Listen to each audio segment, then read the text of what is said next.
शास्त्र पुराण और भारतीय संस्कृति सनातन के परंपरा के जो विपरीत बोलता है वो विद्वान हो नहीं सकता, और वो सनातन धर्म का किसी भी प्रकार से अच्छा सोच ही नहीं सकता। जो भारतीय संस्कृति परंपरा के बाहर से कुछ लेके बोलता है या बताता है, ऐसे लोगों को सुनना भी नहीं चाहिए।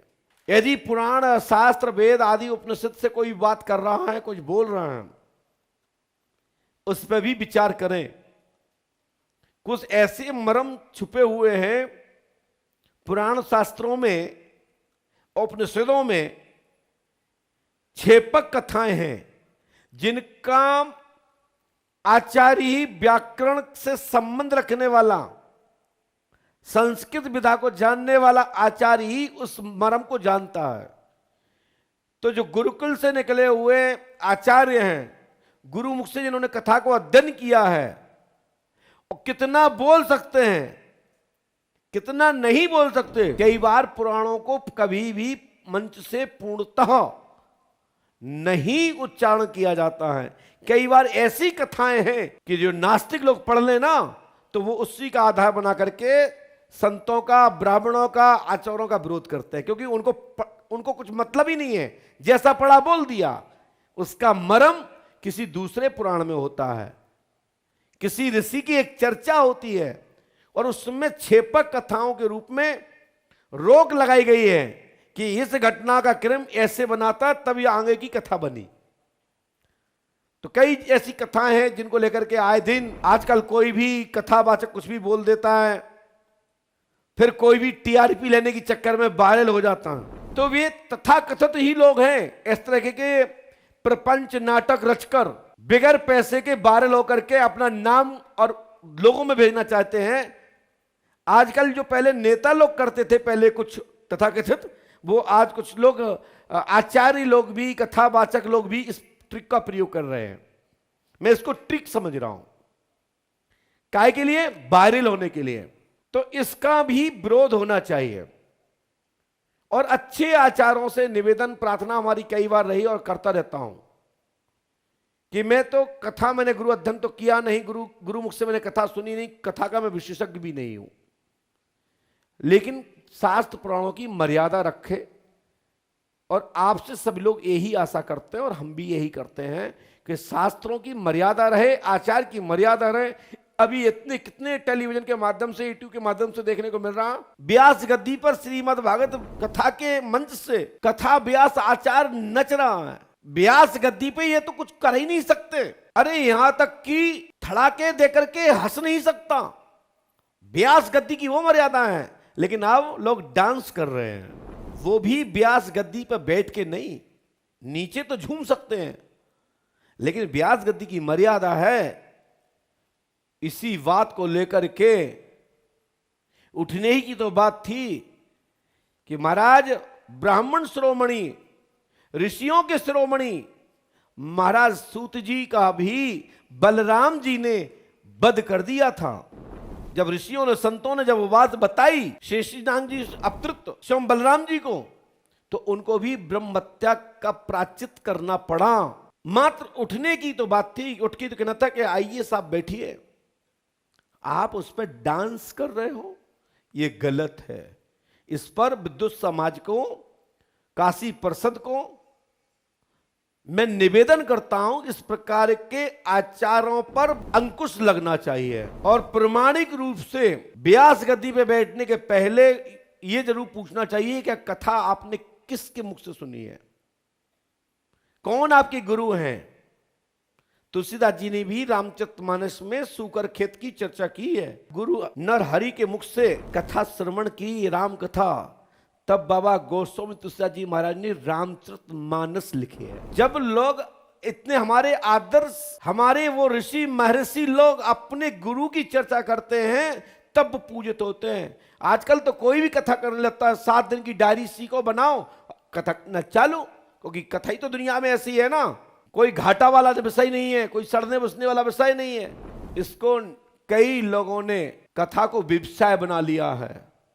और जब उनसे पूछा जाता है कि आप क्यों कथा को इतने मूल लेके जाते हो, तो कहते हैं आप ही तो खरीद रहे हो, आप ही तो मूल दे रहे हो, तभी तो मैं दे रहा हूं। यदि आपने ना बुलाया होता तो क्या मैं आपसे जबरदस्ती पैसे ले लेता? ऐसे कह करके जवाब देके निकल जाते हैं और तुमको दिखा देते हैं ठेंगा और कहते हैं मेरे पागल पागल बने रहो और अनसंड कथा सुनते रहो, जिनको ईबीसीडी का ज्ञान नहीं है, कुछ भी बोलते रहते हैं मंच पर। तो इस समय हमारा सनातन धर्म बहुत खतरे में है, हमारी भारतीय संस्कृति बहुत खतरे में है और बाहर के लोगों से टकराया जा सकता है, लड़ा जा सकता है। इतना समर्थ हमारा सनातन धर्म की शक्ति के स्तंभ लोग आज भी मौजूद हैं, लेकिन जो सनातन का चोला पहन के ही वही इस प्रकार की बातें करेंगे तो सबसे बड़ा खतरा मैं समझता हूं तो सनातन के लोगों में रहने वाले लोगों से है, मिश्रण लोगों से है। इनकी छटनी पहले होना चाहिए और ये बात सोशल मीडिया पे ये बात जाए कि पांडुरंग सरकार कहते हैं कि बाहर के लोगों से टकराया जा सकता है, लड़ा जा सकता है, मौतोड़ जवाब दिया जा सकता है, परीक्षण कराया जा सकता है बाहर के लोगों को और कहीं भी झुकाया जा सकता है। इतना सनातन शक्ति में आज भी हमारे यहां व्यवस्था है, आज भी ऐसे महापुरुष धरातल पर हैं कि मौत तोड़ जवाब दिया जा सकता है। लेकिन कुछ लोग दाएं वाही ऐसे लोग हो गए हैं कि वो सनातन का चोला पहन करके सनातन को ही बेइज्जत करा रहे हैं और सनातन का ही अपमान करा रहे हैं और उसके पीछे उनका लालच पैसा, क्योंकि सनातन ही तो कैसा है जो सबको लेके चलता है। आप लोगों से मैं कहना चाहता हूं, बार बार कहना चाहता हूं, आप कई कथाओं में जाते हो, बड़ी भीड़ लेके जाते हो और इतने नशे में मगन हो जाते हो कि मर जाते हो, कुचर जाते हो, बच्चे छूट जाते हैं, क्या नहीं हो जाता है। इतने भी आप भेड़ चाल मत चलो। आज भी कई जगह देखते हैं भेड़ चाल चलते हैं लोग, पूछो कथा में क्या हुआ, अरे क्या बताएं भीड़ इतनी थी, कथा करने वाला ही कथा भूल गया, सबको कुछ इतना हो गया कि सुन ही नहीं पा रहे थे, भीड़ बहुत थी, पंडाली में नहीं घुस पाए। हमारा कहने का मतलब है कथा सुननी है तो आज भी हमारे ग्राम स्तरों पर अच्छे ब्राह्मण हैं, अच्छे संत हैं, अच्छे विद्वान हैं, उनको बुलाइए। एक मंदिर में, मंदिर के कैंपस में 100, 200, 500 लोग बैठ करके आनंद पूर्वक कथा सुनिए, उसका लाभ मिलेगा, ना कि भेड़ चाल में मिलेगा। हमारे यहाँ पहले ऐसा ही होता था, चौपालों पर कथा होती थी। हम जब छोटे थे तो हमारे यहाँ इसी ग्राम पंडोखर में 2-3 जगह ऐसी थी कि रात्रि में जब ये बरसात का टाइम चल रहा है महाभारत बचता था और अभी गुरु पूर्णिमा से के अवसर पर रामचरितमानस का पाठ चालू हो जाएगा, मास प्राण चालू हो जाएंगे, नमा प्राण चालू हो जाएगा, ये हमारे यहाँ चलता आया है। और रात में यदि कोई विद्वान आया तो रात्रि में वहीं किसी एक चौराहे पर ग्राम के लोग जुड़ जाते थे और वो 2 घंटे सत्संग करते थे और सत्संग में प्रवचन के साथ साथ जिज्ञासा को भी पूरी करते थे। जिज्ञासा क्या, यदि किसी के मन में कोई डाउट है तो वो आपकी डाउट को खत्म करते थे। ऐसे हमारे इसी ग्राम पंडोखर में होता है और छत्तीसगढ़ में आज भी ऐसा हो रहा है। हम छत्तीसगढ़ की भूमि से काफी खूब जाते आते रहते हैं। छत्तीसगढ़ के क्षेत्र में, वनवासी क्षेत्र में खूब भैया ऐसा देखते हैं, कई गांवों में कथाएं होती हैं, चौपाल पे ही होती है, इसके मानस मंच बने हुए गांव गांव, रामलीला मंच के नाम से मंचे बनी हुई है। लेकिन अब तो कुछ नहीं, होड़ है, किसके पास कैसी भीड़ है, कथा चाहे हो ना हो। शुद्ध से तो हनुमान चालीसा नहीं बोल पाते। यदि अमुक किसी व्यक्ति ने यदि सेटिंग से नहीं पूछा तो वो मानस में तो छोड़ो, हनुमान चालीसा में ही उत्तर नहीं दे पाते। वो कहते हैं आज का विषय नहीं, कल का रखा है, लिखा दीजिए कि तुम क्या चाहते हो, पहले बता दीजिए, कल हम तैयारी करके आएंगे, फिर हम आपका जवाब देंगे। तो आजकल तो गूगल भगवान से पूछ लो ना, जरूरत ही नहीं किसी बाबा से पूछने की। आपको जो डाउट है गूगल में डाल के देख लो, मिलते जुलते आपके कई विषय आ जाते हैं, उनको पढ़ लीजिए और अमुक विषय के ग्रंथ में चले जाइए, वहां अपना समाधान ढूंढ लीजिए। क्या पूछने की जरूरत है। हमेशा लिखित कोई भी क्वेश्चन है तो सार्वजनिक को तत्काल पूछना चाहिए, जिससे यह भी पता लग जाए कि वो साधक का अध्ययन भी है कि नहीं, वो आचार्य का अध्ययन है कि नहीं, वो स्वाध्यायी है कि नहीं, तभी तो तुम्हारे प्रश्न का उत्तर दे पाएगा। और हम आज लिखवा लें और परसों उत्तर दें, उसको उत्तर देना बोलते हैं।